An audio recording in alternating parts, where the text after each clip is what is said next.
E lá no cursinho da Poli, você atendia, era um pessoal mais, ainda jovem ainda, né? Um pessoal adolescente. E o problema deles, dentro da ansiedade, era a falta de organização? Muito. Que eu acho que é a mesma coisa dos adultos. É que essa geração, ela tem o viés da internet, né?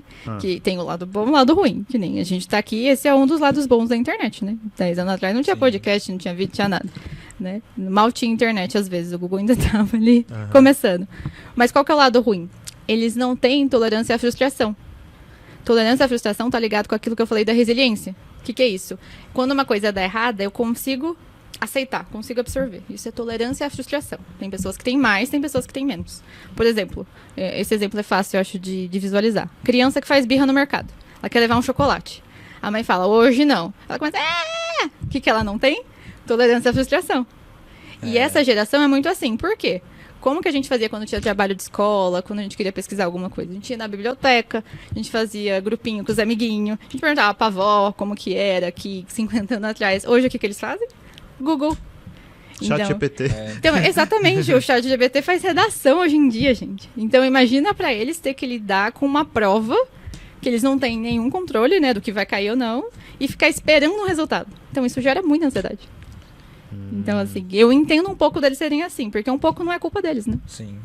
A verdade é que o mundo evoluiu, a tecnologia evoluiu e a gente acabou ficando mais preguiçoso, talvez. É que a gente fica mais imediatista também, né? Você pode ver, às vezes conversando com pessoas, tem gente que hoje tem dificuldade para assistir, por exemplo, um episódio de uma série ou um filme sem pegar no celular. Sem pegar no celular. Porque você tá ali no TikTok, 20 segundos, 50 segundos um vídeo, outro vídeo, você vai assistir um Reels, 50 segundos. Então aí você pega para assistir um filme que tem 2 horas de duração, não aguenta. A pessoa dá meia hora já quer mexer no celular, quer ver no celular, ver uma notificação de alguma coisa, vai ver um vídeo. Tá assistindo um filme, vai ver um vídeo assistindo um filme.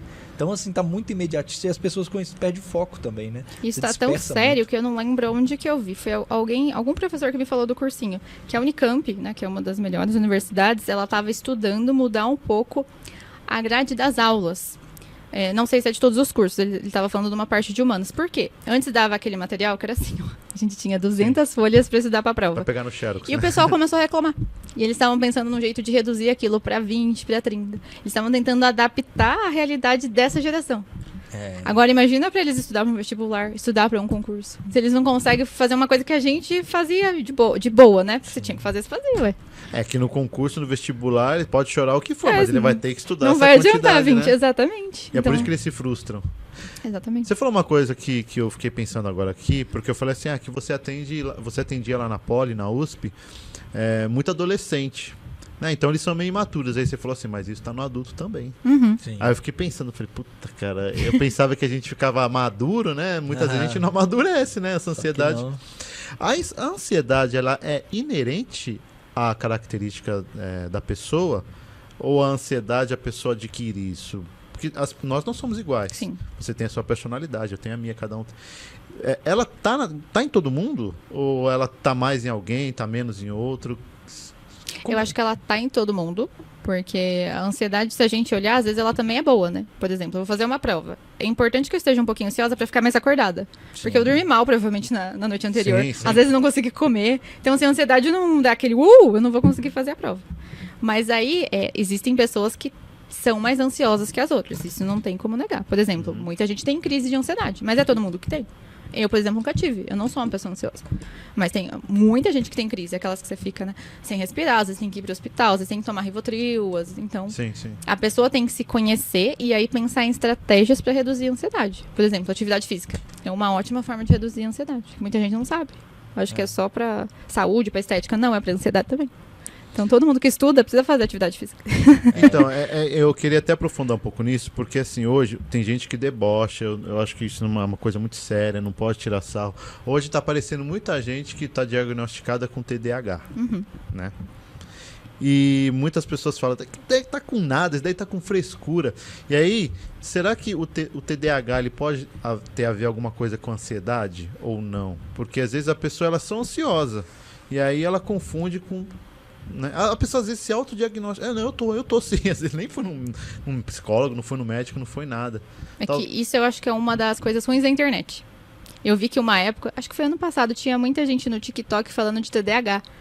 E aí o pessoal falava assim, você sabe o que é ter TDAH? E ela começava a falar algumas características. Aí você pensa o jovem, né, que geralmente é o jovem, sei lá, 17, 18 anos, assistindo esse vídeo. Ele começa a fazer assim, check, Tem 3, check, nossa.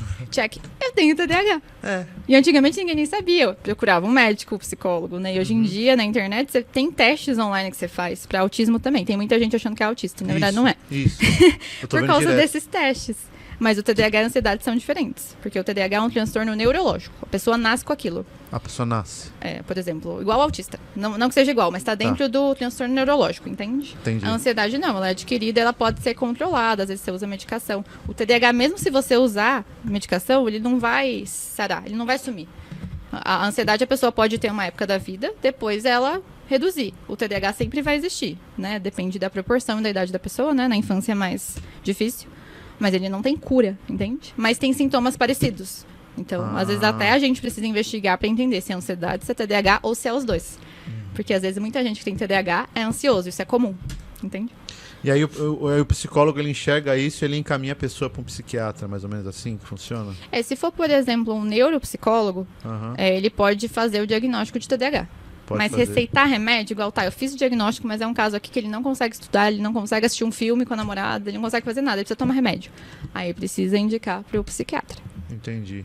É porque, como o Rogério comentou esse negócio do Reels, do TikTok, porque hoje o jovem, nossa, impressionante como o jovem é ansioso hoje. Sim. É muito ansioso. Tanto é que a gente vê, não posso nem falar a palavra, pessoas que tiram a própria, né?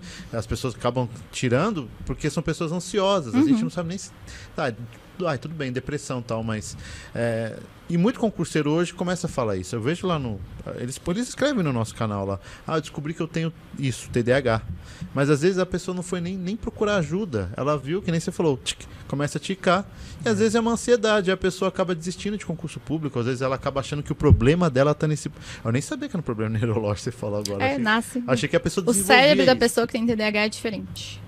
Eu gosto muito dessa área, né? Eu tô fazendo pós em neuropsicologia, inclusive. Que legal. Eu gosto O bastante. DTH, eu vou fazer uma pergunta ignorante. É a famosa dislexia? Ou não tem nada a ver? Transtorno de déficit de atenção, na verdade. Dislexia é outra coisa, dificuldade para ler. Você troca as palavrinhas ali, você tem dificuldade para ler. O TDAH é aquela pessoa, ela pode ser só distraída, tem 2 tipos. Tá. Aquela pessoa que você tá falando que ela tá viajando, assim, tem dificuldade de prestar atenção na aula, de estudar. Qualquer coisa que ela tem que ficar muito focada, ela tem dificuldade. E tem o que o pessoal mais conhece, principalmente criança, que é aquela que não para quieta. Então, que fica pulando na carteira, que vive saindo da sala de aula, que não consegue assistir a aula inteira, fica pedindo toda hora pra ir no banheiro.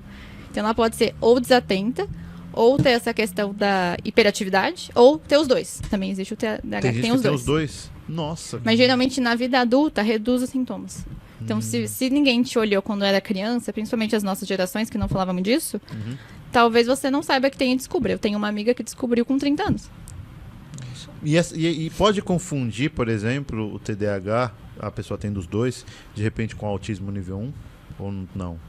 Não, porque eu acho que é difícil o autista ser tão imperativo, a não ser que fosse o desatento. Mas eu acho que não. As características são muito diferentes. Entendi. Eu acredito que não.